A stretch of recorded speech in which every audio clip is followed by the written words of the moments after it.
Hey guys, Ramsey here. Welcome to another video. Today we have a review, and it is a vintage Hall of Fame review. And I'm wearing glasses to start because I feel like I'm giving a eulogy at a funeral.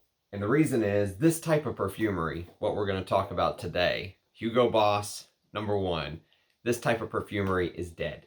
Straight dead, never coming back. It's over. And that's a sad thought. You know, I feel like I should be hiding back the tears. I'm not going to wear the glasses the whole video, although I feel like I should. Because this is almost like talking about a friend. Like, this fragrance moves me. This fragrance touches me. This fragrance is one of the fragrances that first set off my love of vintages. I'll never forget the first time I smelled it. And my original bottle actually was this one right here. And you can see the amount that I've worn it, and you can see the original price on it before they put barcodes on it even. Or maybe it was just this particular bottle at this store, but it was $48. They marked it down to $33 in pen, mind you, which is just fantastic. You don't see that anymore, ever, anywhere.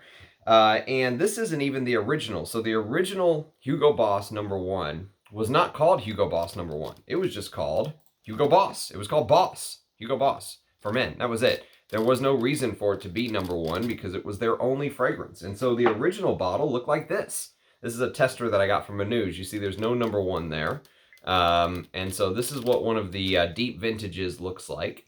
And I've worn both, okay? I have a splash as well. This is an eau de toilette. The splash says eau de toilette up here rather than down here. And so I've worn both. I love that sound, that metal threading sound.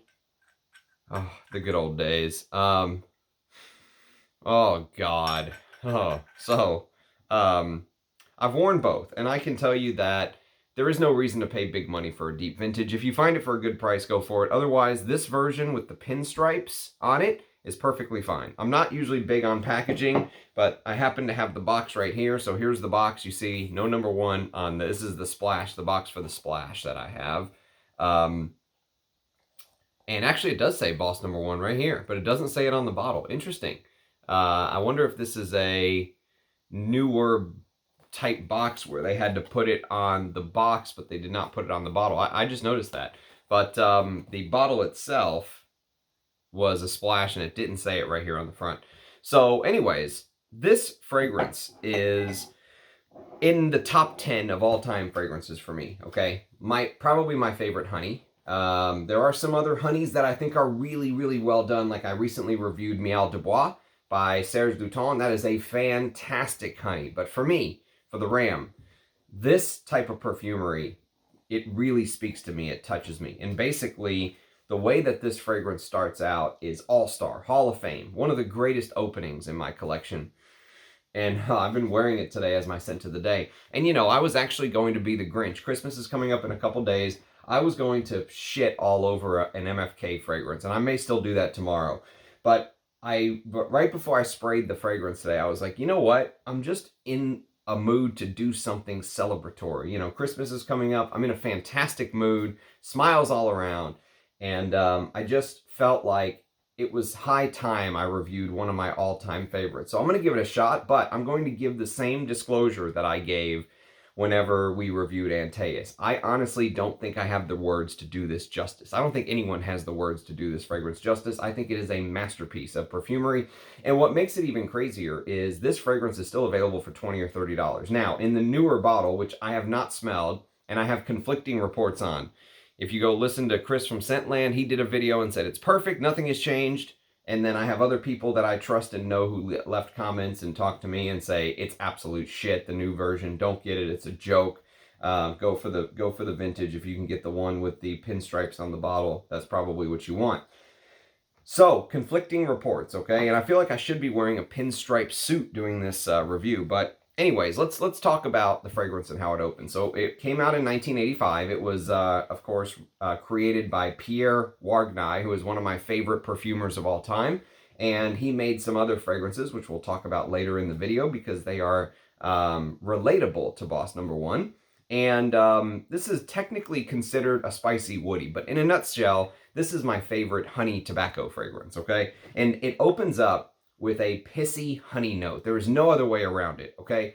This fragrance is for men, back when men actually had products made for them. Now everything is unisex, everything is sort of, they stay away from masculinity.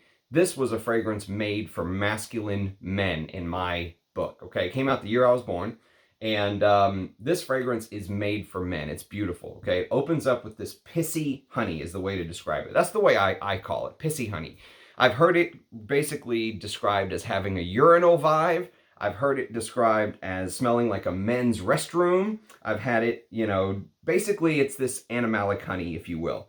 And it's dirty from the jump, okay? It's like a restroom where men are constantly, it's like a restroom at a sports stadium, okay? Men are constantly going in there and pissing on the urinal, right? And walking out, and then the next guy is coming in. It is a pissy animalic opening, and it is a punch you in the face. This is a statement maker fragrance to me. This fragrance makes a statement. And if you're not into perfumery, the first 10 minutes of this fragrance will shock you. In fact, you may not even like it. You may be like, who the hell would want to wear this, okay? This fragrance is a journey though, right? I love the opening. I happen to love the opening from the second I sprayed it, but honey and me are just, you know, we're linked. I love the honey note in perfumery. Some people, it takes a little bit of time to grow on them. Honey is a strange one because it can have gourmand facets, but it can also be dirty, and it's an animalic note. You know, it comes from the animal kingdom, right? And so when you spray, though, you're going to realize that along with that urinal pissy honey, you're going to get this sort of slightly green, slightly herbal, slightly bitter, right? Spiciness from the start. So it's green, spicy, honey, and pissy honey, okay? And that bitter herbal is not sweet. So there's almost no sweetness with the honey. The honey is its own natural sweetness, right? So if you've ever been to a place and they offer you like tea, but instead of sugar, they give you like natural honey, or maybe like that agave juice or something, it's its own natural sweetener. That's the way the honey feels in here. It doesn't feel like this modern, disgusting sweetness that we get in everything nowadays. The sweetness in here smells completely natural, like it's coming straight from the honey, okay? And there is a little bit of a green tarragon note. Now, if you know my taste from the past, tarragon is one of my all-time favorite notes. It's like a secret ingredient note for me, if you will, because there are many fragrances that I've learned that have that tarragon note in it that I've found that I just love. And one of them is a Boss fragrance, and it is this. Boss Spirit, which I have reviewed on the channel off of a mini, but I loved it so much I ended up buying a full bottle. What Boss did in the 80s, oh my God. So what Boss did in the 80s with Boss Number One, Boss Sport, which came out next, and then Boss Spirit, I thought Boss was going to be, you know, from when I started to get to know their vintage scents, I was like, this is the greatest fragrance house for men ever, of all time. And they came out with 3 just absolute all-star fragrances. One of my favorite sport fragrances, one of my favorite honey fragrances and tobacco fragrances, and then maybe one of the best bitter green sort of leathery type fragrances out there. And then they just went and took a hard left turn and just went on a completely different path. And it's interesting to know, I mean, sometimes I wonder if Boss Bottled had never came out, what would happen? Because when you smell Hugo Boss Number One, along with that tarragon, and the tarragon gives it a little bit of this sort of anise-like quality, right? There's a little bit of this like green, ripe anise. You'll get a little bit of citruses if you really hunt for them. There is technically grapefruit and lemon and bergamot in the top. Many fragrances, though, I say that the citruses get overpowered by heavier notes like honey and tobacco and stuff like that, right? There's sage and rose and ambers and cinnamon and oak moss and patchouli and woods and all this stuff in this fragrance. But this is so well balanced. This is so expertly done. Pierre Wargnye just absolutely hit the nail square on the head with the hammer. It was a perfect hit.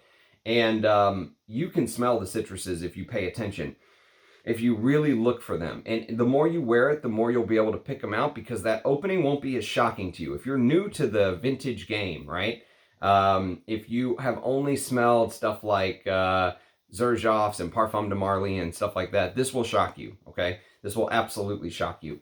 And but the more you wear it, the more you'll be able to pick out those citruses in the top, and they are there, and they're beautiful. And the fact that you can even smell them is almost a miracle, because this thing is filled with animalic and heavy notes. And along with the sort of pissy opening, which I wrote here, it's like Andre the Giant just sort of pushing just regular men out of the way to go piss at the urinal at the sports game, right? Just imagine Andre the Giant after chugging 16 beers, just one-arming some guy out of the way who's actually 6'4", just, excuse me, I have to piss, sir. That's the masculinity quality of this fragrance. But there is also a green apple note in the top, and it's interesting because green apple, or that apple note in general, is really what made Boss Bottled. Boss Bottled is sort of this apple pie in a bottle, which I hate it. I don't own a bottle. I'm not a fan of Boss Bottled. And I, more importantly than just hating the perfume, I hate what the fragrance did to the House of Boss, because it took it in a completely different direction. And there are some people who promulgate that the apple note, the green apple note in Boss Number One, which you can smell, okay? Especially in the first half an hour or so, you'll get that green apple, but it's such a complex fragrance. There's so many bits and parts. I already threw at you the honey, the animalic pissy honey, the tobacco, the tarragon, which has that anise-like quality, the citruses, the floral heart, which we haven't really talked about yet, the lavender, which we haven't really talked about yet, the sage/rosemary, the oak moss and amber, and woods, which is cedar and sandalwood and musk and patchouli and cinnamon, and that doesn't even talk about the green basil in the top, and now we're talking about green apple. So think about all of the different moving parts that Pierre Wargnye balanced. He's like the guy balancing that stack of plates, you know, on his head. Just, it's unbelievable that he was able to pull this off. And it's even more unbelievable that this sat at $20 or $30 at discounters or whatever for decades. And it's still in production. I mean, it shows the staying power of this fragrance. For me, one of the greatest masculines of all time, period, full stop. Top 10 fragrance for me. And but the idea of Boss Bottled coming from this fragrance and then being the hit it was, and taking Boss in the 1001 flankers of Boss Bottled direction that it went in, kind of pisses me off. And you know, that is maybe like when something really bad happens from something good. You know, something amazing happens in your life, but it spawns something else that's bad. That's the way I think about Boss Bottled. And to be fair, I love Anique Minardo. I think her work is brilliant.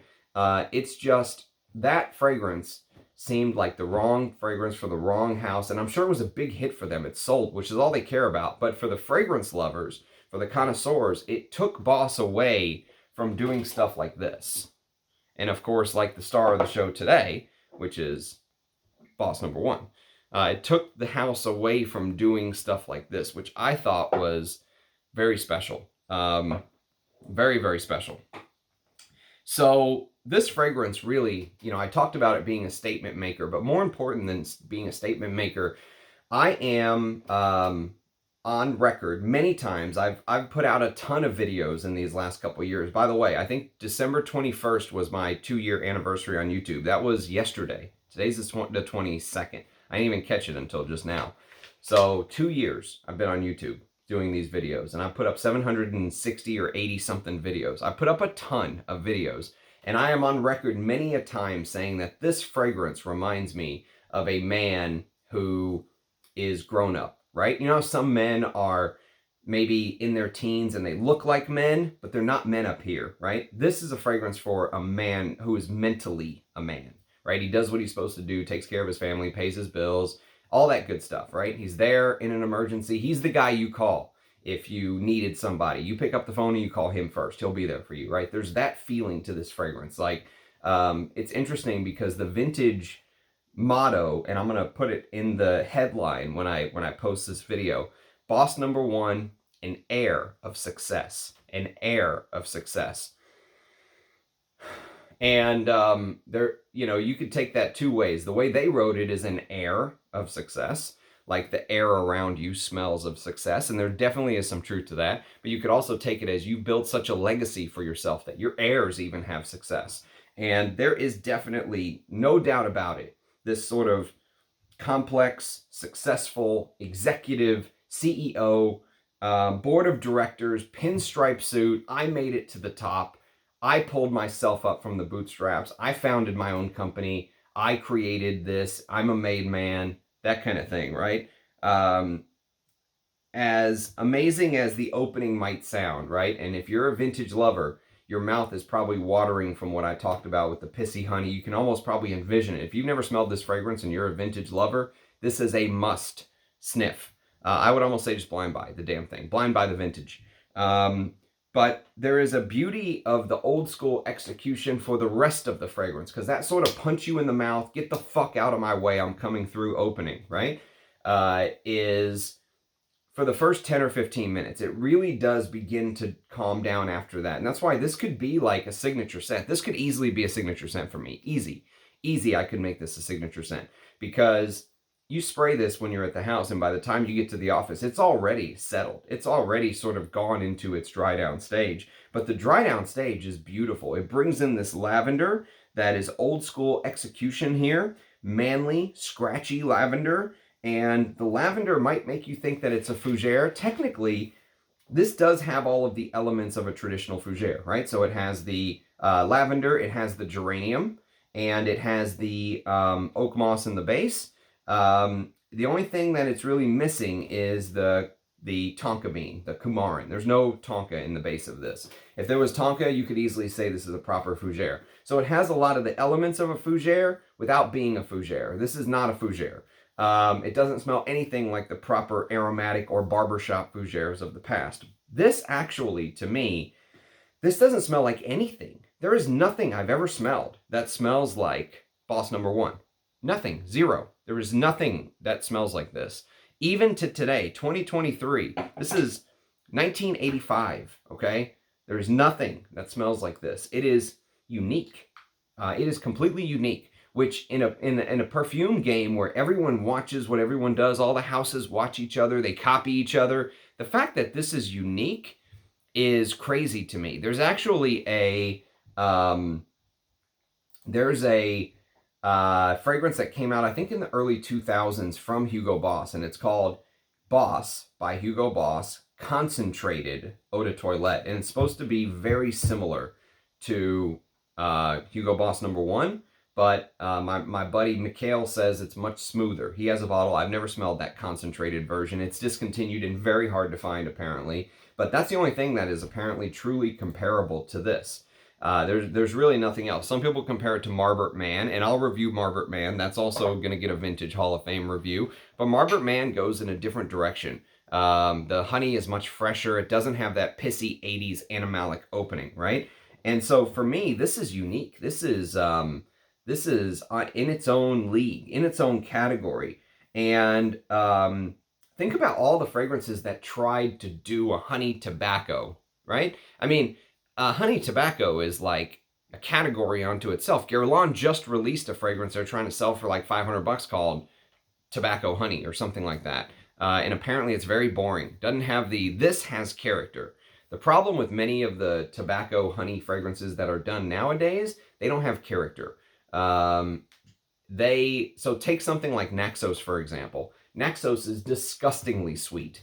It is so disgustingly sweet. I can't wear Naxos. Naxos is 100% not for me. But the biggest problem real quick, I should say, there are fragrances that have come out that at least play in the same ballpark as this. The fragrance that instantly comes to mind, if you're familiar with Pierre Wargnye's work, is this. This is a bottle of Tenere by the house of Paco Rabanne. This is a Pierre Wargnye creation. He created Hugo Boss Number One in 85, and then in 87, I believe, let me look up the exact date. I think it was 87 or 88, Tenere. 88, excuse me. So 88, this came out, and it's a Paco Rabanne that's discontinued, but if you look at the color of the juice, it's very similar to, Boss, right? Actually, my unsprayed tester is closest, but yes, this is sort of a spicy floral fragrance for men. Big florals were very common in the late 80s. Fahrenheit had a huge floral heart. Actually, Boss Number One has a big floral heart, which we'll talk about. But Tenere is literally a spicy floral for men, and it has a lot of the same elements of Hugo Boss Number One. It has the lavender, it has the bergamot, it has the lemon, it has the grapefruit. It's all the same openings right there. It has honey, it has lily of the valley, it has tarragon, it has cinnamon, it has jasmine, orris, rose. All those notes are the same. Musk, amber, cedar, patchouli, all of them are the same.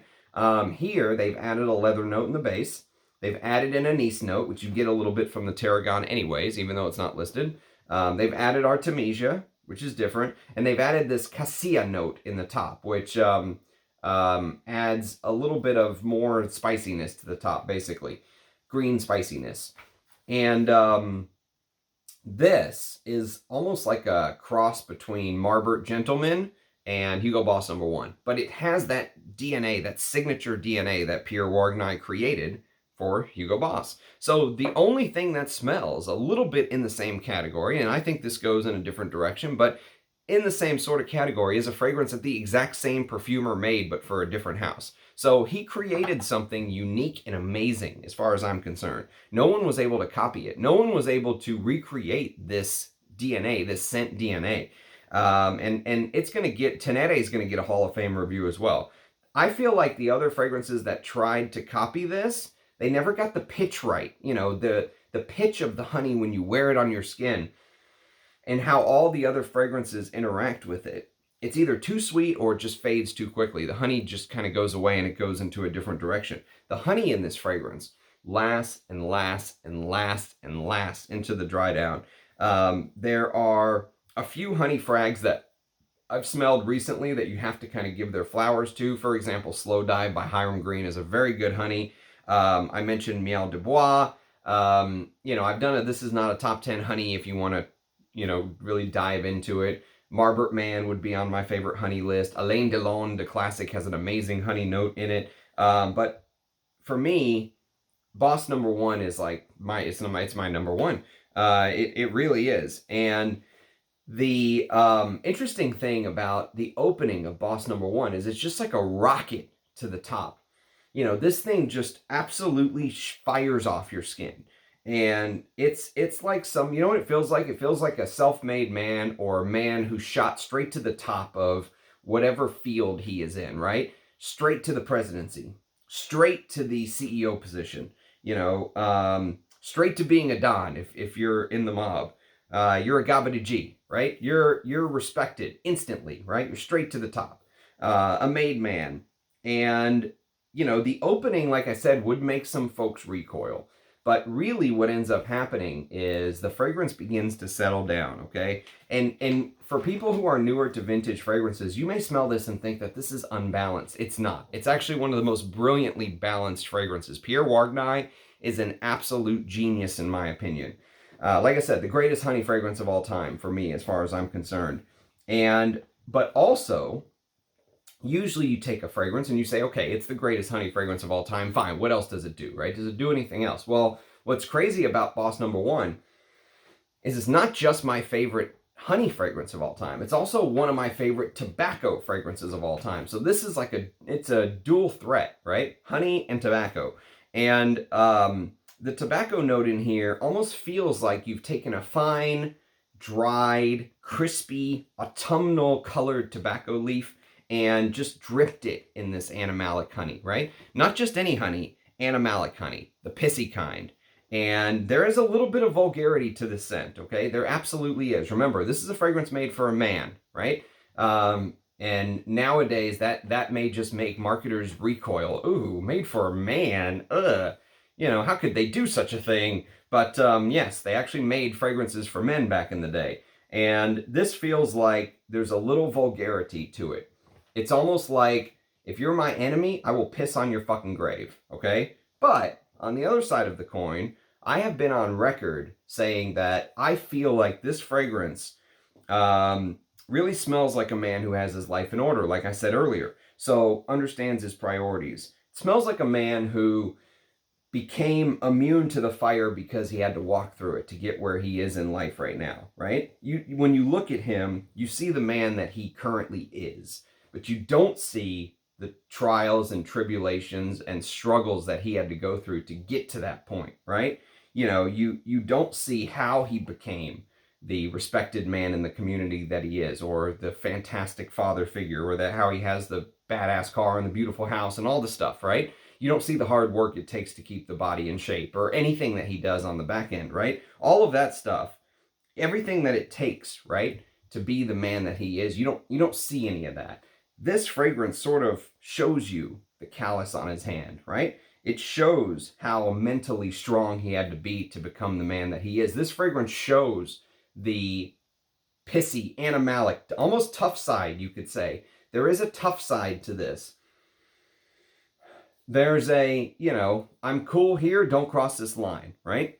And the fragrance shows the burns. It shows the calluses. It really does. That animalic, pissy opening feels like there's so much character in it.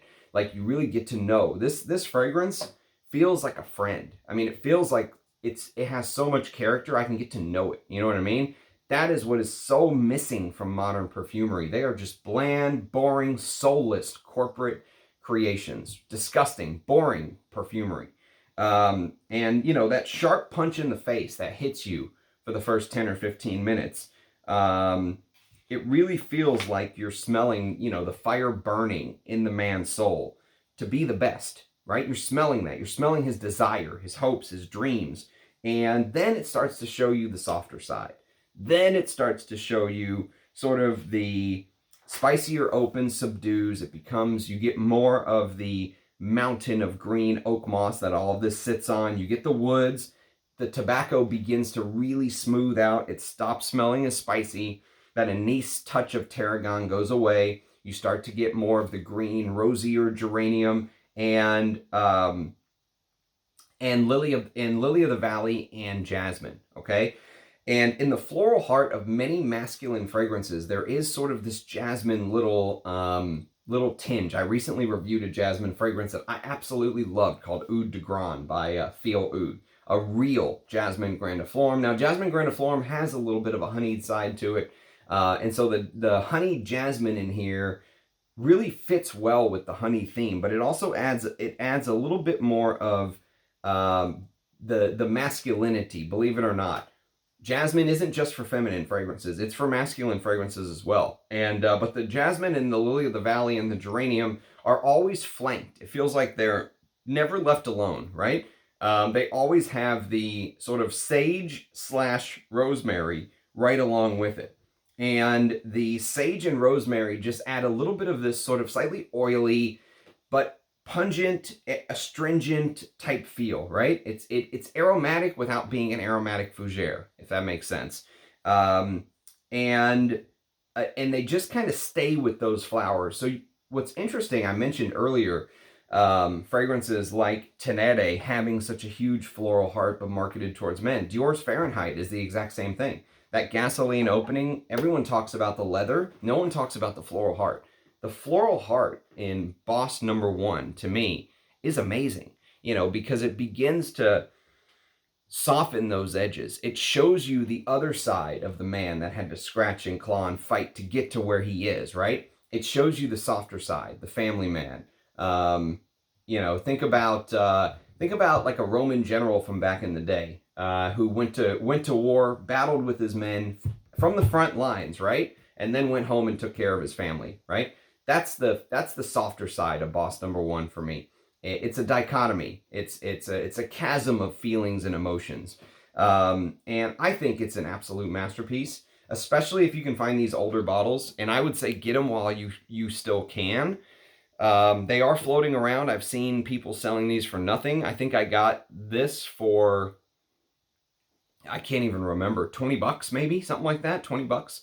Long ago, I got this for like 20 bucks. I think Anuj sold me this for, you know, 50 or 60 maybe, because it was the one before the number one. And I found this on eBay, this splash bottle, within the last year or two for 30, maybe 30 bucks. I mean, I did not pay huge money for these. You can find them if you look. They are floating around out there. And so for me, this is all of the things that I mentioned. The Amazing, pissy, honeyed animalic opening, the green apple, the tarragon, the basil, the green notes, the floral heart, the beautiful lavender, that sage and rosemary combination, the huge amount of oak moss in the base, which you will notice is missing in the newer bottles, the tobacco, the amberiness. I mean, just look, it has an ambery glow to it almost. The cedar, cinnamon, musk, patchouli, sandalwood, and the patchouli in the base is really, really nice. Very well blended. And then, of course, just imagine that tobacco dripping with that animalic honey. Just imagine putting tobacco leaves on the floor, pouring honey on them, pissing all over it, right? And then coming back later on and smelling it. But you would think that's disgusting. It smells absolutely divine. I love this scent. I am in love with Hugo Boss Number One. This is like a part of me. You know, this is, there are certain scents that I identify with. This is one of them. So I've been putting these sort of, I don't know, my favorite reviews off, and I've been reviewing all this other crap, and I keep asking myself why. You know, why don't I talk about these? And I think a lot of it is that I'm just worried I'm not going to do it justice, is the reality of the situation. How do you talk about a scent that evokes such emotion and feeling as Hugo Boss Number One? How is that even possible? Do I even have the words to describe it?